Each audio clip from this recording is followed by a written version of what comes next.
Welcome to Ukraine Daily Report channel.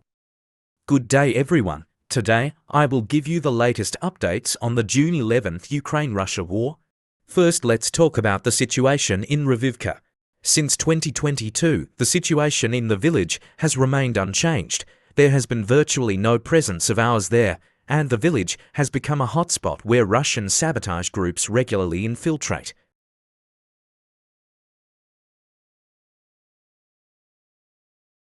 Today, Omot K has published a video of them roaming the village and firing shots at surrounding villages. They could have carried out this action on any other day of the year. The problem with Rivivka is geographical. The village is across the river and effectively was a satellite of the whole settlement of Tyatkino. Deploying significant forces there is not very practical, as it would require control over Tyatkino as well. The enemy is planning a similar operation as near Volchansk. Whether they will do it or not, time will tell. And even if they weren't there, the defense forces need to be ready, and similar moves are pulling our reserves from other areas. We have finally managed to gather all the information about the significant events in April of this year. The screenshot shows the location of the defense line of the 115th Brigade. Let's start with the background. The brigade replaced the 23rd and 71st Motorized Rifle Brigades. The rotation took place on March 27th to 28th, and the brigades left the area on March 29th. Positions were actively fortified from January to March and were handed over in a fairly good condition, as confirmed by the fighters of various battalions of the 115th. Joint guard duties were carried out for 2 days, so there is almost no blame on the predecessors. On the right was the 47th Motorized Rifle Brigade, and on the left was the BTG from the 23rd, which consisted of a mix of various units, including attached ones, which were least involved in the last months. That's why they didn't go with the main forces of the 23rd. The media falsely claimed that the 47th handed over the line to the 115th and that the enemy broke through the defense during the handover. This does not reflect reality. It seems that some officer decided to shift the blame to the Magura through his connections. The fighters of the 115th claim that the 47th, in the form of Bradleys, and the 23rd, in the form of artillery and mortar, constantly helped when the enemy attacked them, but how this happened is unknown, as there was no interaction in other cases. Even within the brigade, for example, the 1st Battalion consistently shelled the 2nd Battalion because they thought there was an enemy there. Now let's move on to the chronology. The first problems began in the 1st and 3rd Battalions around April 8th. Troops, commanded by a former deputy of the Verkhovna Rada, were sitting on the border with the 23rd at a farm in Novokalinov. This unit fled, putting the flank of the 3rd Battalion at risk. Actions were taken by the fighters of the 115th, supported by a tank that fired only once to restore positions. There was no reconnaissance or planning of assault actions on the map. As a result, the 7th Company, which carried out these actions, lost many fighters to injuries and lost combat capability. April 11th, the enemy was already in Novokalinov. April 12th, in the morning, the enemy attacked positions between the railway and the Bromovitsich with the forces of 1 infantry platoon, 2 tanks, and 4 APCs. The enemy broke the contact between the 1st and 2nd Battalions. The main part of the personnel either was killed or captured.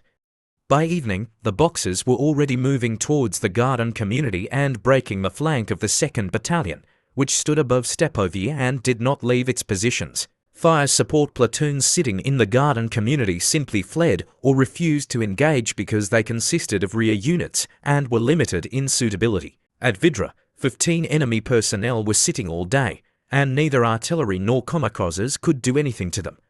Forces and means of support of the 3rd Battalion also fled, although the fighters of the battalion themselves continued to hold part of Novokalinov until April 20th, when they were replaced by the 100th Motorized Rifle Brigade. At the same time, April 12th to 13th, one of the platoon commanders of the 2nd Battalion went to dig trenches alone to stop the breakthrough. Their fate is still unknown. The reconnaissance company moved to the garden community to somehow rectify the situation, but was completely defeated. April 14th, the vanguard of bastards was already at the turn to Novobakhmutivka, which means that the enemy occupied almost the entire rear of the 2nd Battalion.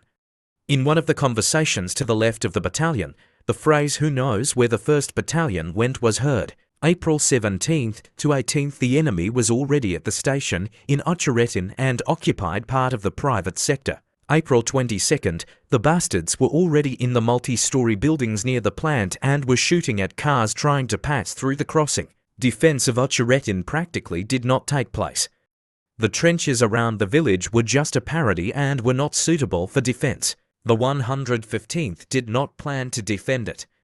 Of course, reconnaissance units from the OTU and unknown assault groups entered the village, but for the most part, the village was empty. The absence of significant destruction as of April 22nd confirms this. The main artillery strikes to stop the enemy's advance were already carried out by the defense forces.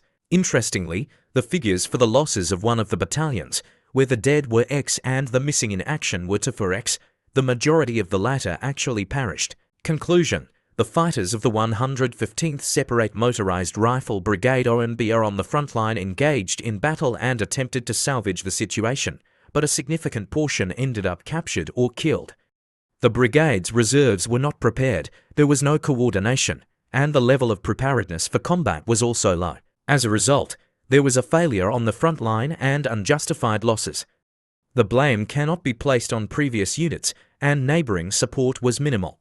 The 100th OMBR, which came in as replacements, also suffered heavily because there was no cohesive front line held by the linear unit during rotation. The entire town of Ocheretin was lost with minimal resistance, and defense preparations were lacking, as was clarity on who would defend it. The fighters on the front lines mostly stood their ground until the end. Of course, the brigade could not effectively withstand a stronger and numerically superior enemy. However, at the very least, there should have been coordination, logistics in place, fire support forces, and no falsehoods in reports. Fighters even complained about a lack of food, a sentiment that had only been heard in those who were on the left bank in Kryniki over the past year, where logistics were indeed challenging. The purpose of this publication is to shed light on these events and show who is who in this situation. An administrative resource in the form of the brigade's page will not save the situation, because there must be accountability for the lives lost to ensure such occurrences do not happen again. Similarly, throwing blame through the media to tarnish the reputation of the 47th or 23rd won't solve anything. Additionally, we are finalizing a report with complaints from current and former fighters, and we will definitely submit it to the Ministry of Defense. It is especially worth noting that this is not the first skeleton in the closet. There have also been Severodonetsk, Vodyon, and Sinkivka. Incompetent and criminal decisions cannot be covered up by fallen soldiers, as brigade media operatives attempted to do by attacking our analysts. The brigade commander was relieved of duty in April. Currently, a new person is in charge. That's all I can tell you for today. Don't forget to subscribe for more such content and express your thoughts about the video in the comments. Have a nice day.